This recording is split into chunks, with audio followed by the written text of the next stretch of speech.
28 फरवरी 1998 Saturday का दिन कर्नाटका के बैंगलोर में पीन्या एरिया में एक 6 साल का बच्चा अपने स्कूल से घर वापस आया। उसकी माँ ने उसके लिए दरवाज़ा खोला। दोनों ने साथ बैठकर खाना खाया और खाना खाते ही लड़का बाहर अपने दोस्तों के साथ खेलने भाग गया। थोड़ी देर खेलने के बाद वो वापस घर आया और उसने अपने घर का दरवाज़ा खटखटाया, मगर दरवाज़ा नहीं खुला। थोड़ी देर और रुककर उसने फिर से अपने घर की घंटी बजाई, मगर इस बार भी गेट नहीं खुला। उसे लगा शायद उसकी माँ किसी काम से आसपास गई होगी और आती ही होगी। वो अपने घर के आंगन के बाहर लगे लोहे के गेट पर लटक कर झूलने लगा और अपनी माँ का वेट करने लगा। थोड़ी देर इंतजार करने के बाद वो वापस गेट पर आया और घंटी बजाई, ये सोचकर कि शायद उसकी माँ सो गई होगी और उन्हें घंटी सुनाई नहीं दी होगी। जैसे ही उसने इस बार घंटी बजाई, घर का दरवाजा खुला, मगर गेट के दूसरी तरफ उस बच्चे की माँ नहीं थी। दरवाजा खोला एक आदमी ने। वो बच्चा और उसकी माँ, जिनका नाम था जयश्री, उम्र 38 साल, उनके अलावा उस घर में और कोई नहीं रहता था। जयश्री एक विडो थी। दरवाजा खुलते ही जब बच्चे ने उस आदमी को देखा तो उसे कुछ समझ नहीं आया। वो बिना कुछ बोले चुपचाप धीरे धीरे अंदर की तरफ जाने लगा अपनी माँ को ढूंढने। वो आदमी भी चुपचाप धीरे धीरे उसके पीछे चलने लगा। घर में घुसते ही राइट साइड पर एक कमरा था। बच्चे ने जब कमरे में झांक कर देखा तो उसकी माँ कमरे की एक तरफ खिड़की के नीचे जमीन पर पड़ी हुई थी। उनके ऊपर खूब सारी साड़ियों का एक ढेर पड़ा हुआ था और उनकी बॉडी में से खून पानी की तरह बह रहा था। बच्चा कमरे में देख ही रहा था कि उसके पीछे खड़ा आदमी बोला कि उसकी माँ पर किसी भूत का साया है और इसलिए वो जमीन पर पड़ी है और उनकी बॉडी में से खून बह रहा है। ये बोलकर कि वो बाहर डॉक्टर को लेने जा रहा है, वो आदमी वहां से चला गया। बच्चा थोड़ी देर अपनी माँ के पास बैठा रहा और जब उनकी सांसों की आवाज़ें धीरे धीरे कम होने लगी, वो बाहर के कमरे में जाकर उस आदमी का इंतजार करते हुए अपने खिलौनों से खेलने लगा। जब जयश्री के घर के पास रहने वाली 2 औरतों ने नोटिस किया कि आज दोपहर से जयश्री घर से बाहर नहीं निकली हैं, तो उन्होंने उनके घर जाकर चेक करने का सोचा। उन्होंने घर की बेल बजाई। बच्चे ने अपने खिलौने नीचे रखे और शायद ये सोचकर कि वो आदमी डॉक्टर को लेकर आया होगा, जाकर दरवाज़ा खोला। जैसे ही वो दोनों औरतें घर के अंदर घुसी और उस कमरे में वो भयानक मंजर देखा, वो चीखती हुई उस बच्चे को लेकर घर से बाहर भागी और तुरंत पुलिस को इन्फॉर्म किया गया। पुलिस वहां पहुंची और घर में घुसी। घर का सामान इधर उधर बिखरा हुआ था और कुछ सामान गायब था। जैसे ही उन्होंने जयश्री को देखा, उन्हें यह समझने में जरा भी देर नहीं लगी कि यह एक सेक्सुअल असॉल्ट का केस था। जयश्री का ही वो केस था जिसने इंडिया के एक बहुत बड़े सीरियल रेपिस्ट और किलर को जेल की सलाखों के पीछे पहुंचाने में मदद की, और इस क्रिमिनल का नाम था उमेश रेड्डी। लेकिन उमेश एक ऐसा क्रिमिनल था जिसे पकड़ना पुलिस के लिए आसान नहीं रहा। वो कई बार पुलिस के हत्थे चढ़ा, मगर हर बार कोई ना कोई तरकीब लगाकर वो उनकी गिरफ्त से फरार हो जाता था। उमेश 5 बार पुलिस कस्टडी से फरार हुआ और इनफैक्ट एक बार तो वो पुलिस कस्टडी से फरार होने के आरोप की हियरिंग के लिए ही कोर्ट ले जाया जा रहा था और उसने वहां से भी फरार होने की कोशिश की। तो फिर आखिरकार पुलिस उसको सजा दिलाने में कैसे कामयाब हो पाई, इसको समझने के लिए हमें जाना होगा साल 1996 में। 6 दिसंबर 1996 की शाम को कर्नाटका के चित्रदुर्ग में एक नाबालिग लड़की घर से आटा लेने के लिए निकली, मगर फिर वापस घर नहीं पहुंची। घर वालों ने बदनामी के डर से किसी को उसके गायब होने की खबर नहीं करी, मगर जब अगले दिन की शाम तक वो लड़की घर वापस नहीं आई तो उन्होंने पुलिस में कंप्लेंट लिखवाई। सर्च ऑपरेशन शुरू हुआ और पुलिस को जंगल में लड़की की बॉडी मिली। उसकी बॉडी पर कोई कपड़ा नहीं था और उसके सारे गहने गायब थे। जब लड़की की पोस्टमार्टम रिपोर्ट आई तो उसमें उसके साथ सेक्सुअल असॉल्ट की पुष्टि हुई और उसकी मौत का रीजन था स्मदरिंग, यानी गला दबाना। चित्रदुर्ग ने इस तरीके का क्राइम इससे पहले कभी नहीं देखा था और इसने वहां के लोगों के साथ साथ पुलिस को भी हिलाकर रख दिया था। पुलिस ने जब इन्वेस्टिगेशन शुरू किया तो उन्हें पता चला कि उससे 2 दिन पहले, यानी 4 दिसंबर को, वहीं रहने वाले एक दूध वाले की बेटी के ऊपर भी किसी ने हमला करने की कोशिश की थी, मगर वो बच गई थी। पुलिस उस दूध वाले के घर पहुंची और उसकी बेटी गीता से जानने की कोशिश करी कि उसके साथ क्या हुआ था। गीता ने उन्हें बताया कि 4 दिसंबर की रात को वो अपने पिता के साथ दुकान से घर वापस जा रही थी जब उसके पिता रास्ते में एक मेडिकल शॉप पर रुके। गीता ने सोचा कि वो धीरे धीरे आगे चलती रहेगी और उसके पिता दवाई लेकर घर आ जाएंगे। जैसे ही गीता थोड़ा आगे बढ़ी, एक आदमी जिसने टोपी पहनी हुई थी वो सामने की तरफ से गीता की ओर आने लगा। गीता को कुछ ठीक नहीं लगा, मगर जैसे ही वो गीता के पास पहुंचा वो उसे क्रॉस करके दूसरी तरफ निकल गया। गीता ने राहत की सांस ली ही थी कि अपनी साइड आए से उसे लगा कि शायद वो आदमी वापस मुड़कर अब उसका पीछा कर रहा है, और जब उसने मुड़कर देखा तो ऐसा ही था। गीता ने भागना शुरू किया, मगर वो ज्यादा दूर तक भाग पाती उससे पहले ही उस आदमी ने उसे पकड़ लिया और जमीन पर गिरा दिया। वो गीता का मुंह बंद करके उसके ऊपर हमला करने ही वाला था कि इतने में गीता के पिता दूर से ही चिल्लाते हुए उसकी तरफ भागे चले आ रहे थे। जैसे ही उस आदमी ने डिस्ट्रैक्ट होकर गीता के पिता की तरफ देखा, गीता ने जमीन पर पड़ा एक पत्थर उठाया और उसके सिर पर दे मारा। वो आदमी वहां से भाग गया और गीता बच गई। कहानी सुनने के बाद जब पुलिस ने गीता से पूछा कि क्या वो उस आदमी का हुलिया उन्हें बता पाएगी ताकि पुलिस उसका स्केच बनवाकर उसे ढूंढ पाए, तो गीता ने उन्हें ऐसा कुछ कहा जैसे सुनकर उनके होश ही उड़ गए। गीता ने उन्हें बताया कि उस रात के बाद उसने एक बार और भी उस आदमी को गांव में देखा है।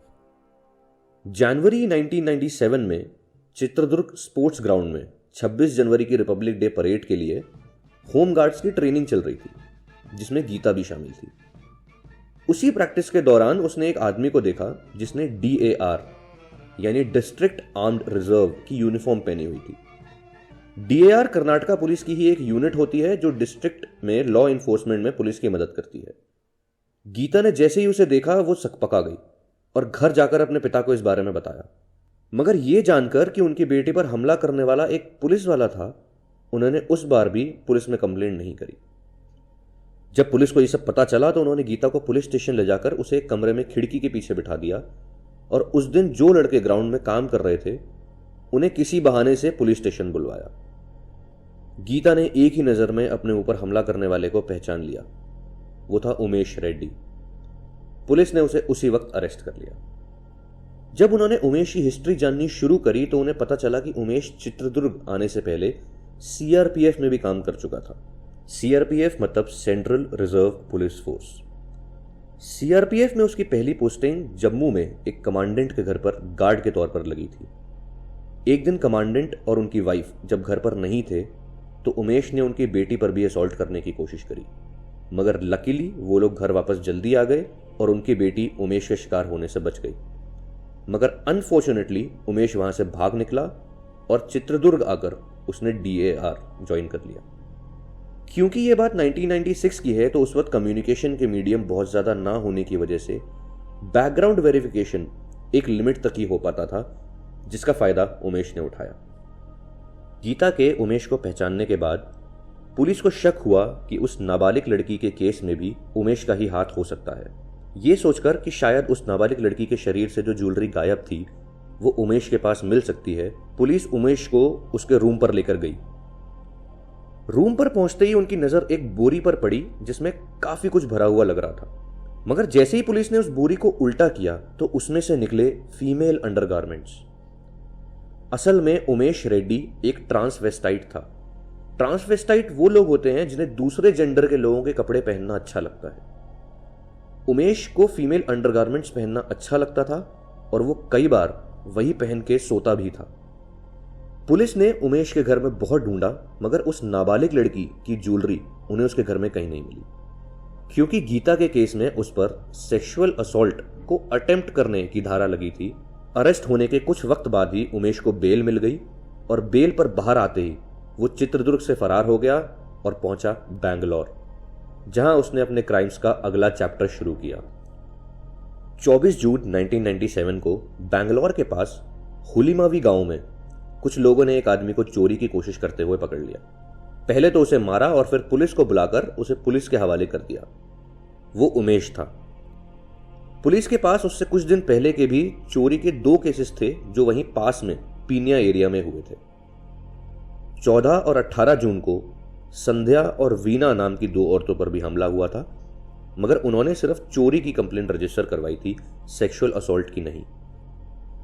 पुलिस ने संध्या और वीना को भी उमेश को आइडेंटिफाई करने के लिए बुलाया और उन्होंने उसको आइडेंटिफाई कर लिया। पुलिस ने उन दोनों केसेस के लिए भी उमेश को अरेस्ट कर लिया। मगर जब पुलिस उसे अपने साथ ले जा रही थी तो बैंगलोर के बन्नेरघट्टा रोड पर उसने टॉयलेट जाने के बहाने से गाड़ी रुकवाई और हवलदार की पकड़ थोड़ी सी हल्की होते ही वहां से फरार हो गया। और इस बार वो भागकर गया चित्रदुर्ग डिस्ट्रिक्ट के एक छोटे से गांव बसप्पना मलिगे। उमेश का जन्म इसी गांव में मई सन 1973 में हुआ था और उसके माँ, पिता और भाई भाभी यहीं रहते थे। इसी बीच उसके चित्रदुर्ग से फरार होने के बाद से चित्रदुर्ग पुलिस उसके नाम और फोटो के साथ हर जगह पैम्फलेट्स बांट रही थी ताकि जिसको भी वो दिखाई दे वो उसकी जानकारी पुलिस को दे। ये पैम्फलेट बैंगलोर पुलिस के पास भी पहुंचा जो उमेश को ढूंढ रही थी। पुलिस ने बसप्पना मालिगे में उसके घर पर निगरानी रखनी शुरू करी और 7 जुलाई 1997 की रात को उसके घर से उसे अरेस्ट किया। इस बार पुलिस ने उससे सच निकलवाने में कोई कसर नहीं छोड़ी। पुलिस इंटेरोगेशन के बाद उमेश ने चित्रदुर्ग में करे अपने तीनों क्राइम्स को कबूला। गीता और उस नाबालिग लड़की के अलावा भी चित्रदुर्ग में उमेश ने एक और लड़की पर हमला किया था जिसका नाम था दिव्या। 13 नवंबर 1996 को एक लड़की दिव्या जो एक गवर्नमेंट एम्प्लॉय थी अपने ऑफिस से छुट्टी लेकर चित्रदुर्ग में अपने घर आ रही थी। दिन में करीब 11:30 बजे वो बस स्टैंड पर उतरी और अपने घर की तरफ जाने लगी।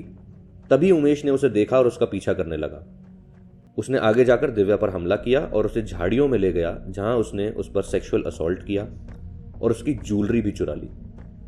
उसने जब दिव्या के कान से उसके ईयरिंग निकाले तो उन्हें उतारा नहीं बल्कि खींच कर निकाला जिससे उसके ईयर लोब्स फट गए। उसे उसी हालत में छोड़कर उमेश वहां से भाग गया। दिव्या के घरवालों ने पुलिस में कंप्लेंट तो करी मगर सिर्फ चोरी की, सेक्सुअल असॉल्ट की नहीं। पुलिस ने जब उससे पूछा कि उसने दिव्या और उस नाबालिग लड़की से चुराए हुए गहनों को कहां छुपाया है तो वो उन्हें अपने घर के पीछे बने चूल्हे के पास लेकर गया जहां जमीन में कई फुट नीचे उसने उस सारी ज्वेलरी को छुपाया हुआ था। ज्वेलरी की पहचान हुई और दिव्या ने उमेश को भी आइडेंटिफाई किया।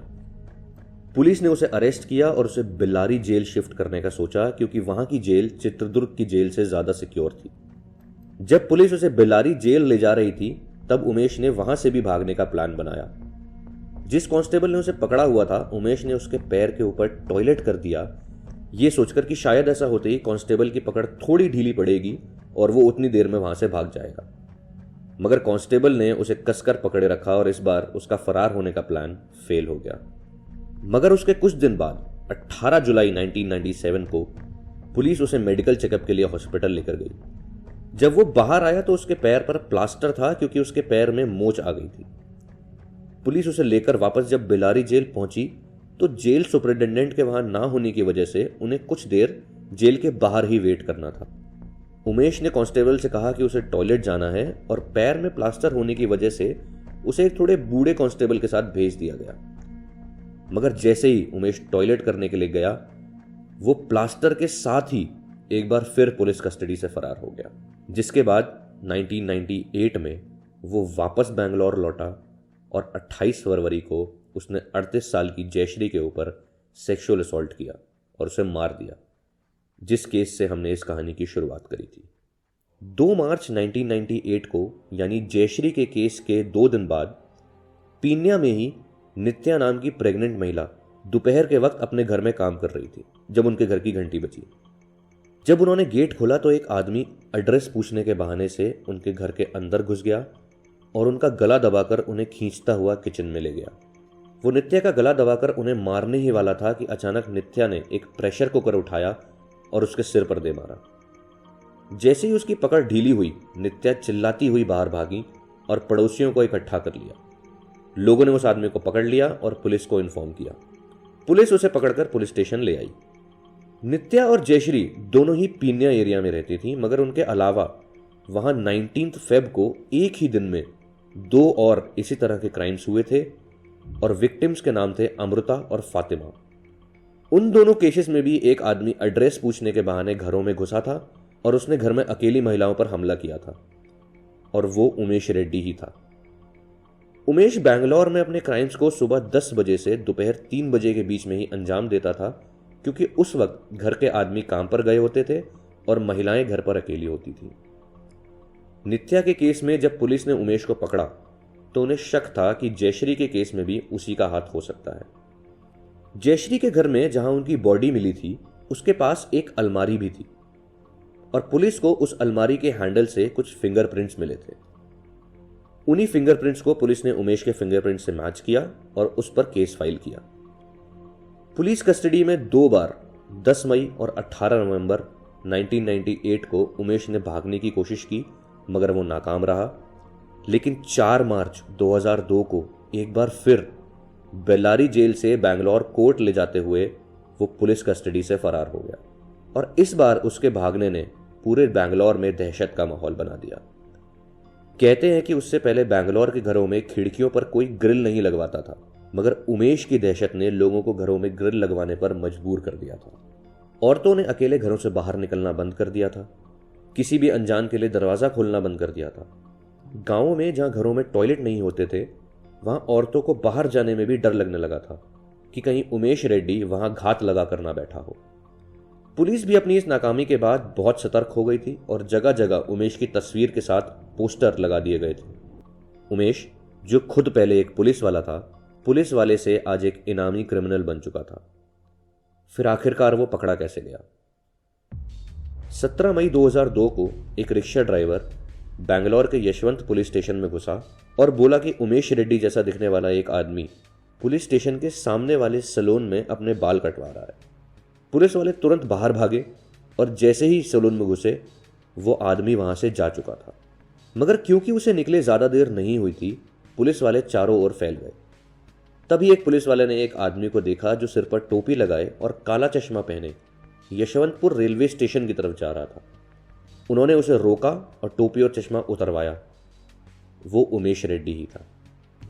उमेश ने बाद में इन्वेस्टिगेशन में खुद माना कि उसने करीब 18 से 20 महिलाओं पर असॉल्ट किया था।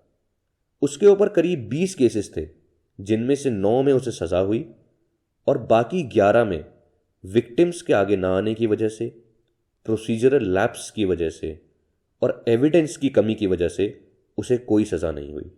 26 अक्टूबर 2006 को कोर्ट ने जयश्री के केस को रेयरेस्ट ऑफ द रेयर की कैटेगरी में डालते हुए उमेश को डेथ सेंटेंस यानी मौत की सजा सुनाई। उमेश और उसके परिवार ने सुप्रीम कोर्ट और प्रेसिडेंट ऑफ इंडिया के आगे उसकी मौत की सजा को हटवाने की दया याचिका यानी मर्सी पिटीशन डाली। काफ़ी सालों तक कोर्ट्स ने और प्रेसिडेंट ऑफ इंडिया ने उसकी मर्सी पिटीशन को रिजेक्ट किया। उमेश ने फिर एक फ्रेश मर्सी पिटीशन डाली, जिसके बाद 4 नवंबर 2002 को सुप्रीम कोर्ट ने उसकी मौत की सजा को कम करके 30 साल की कैद में बदल दिया। तो यहां खत्म होती है ये कहानी।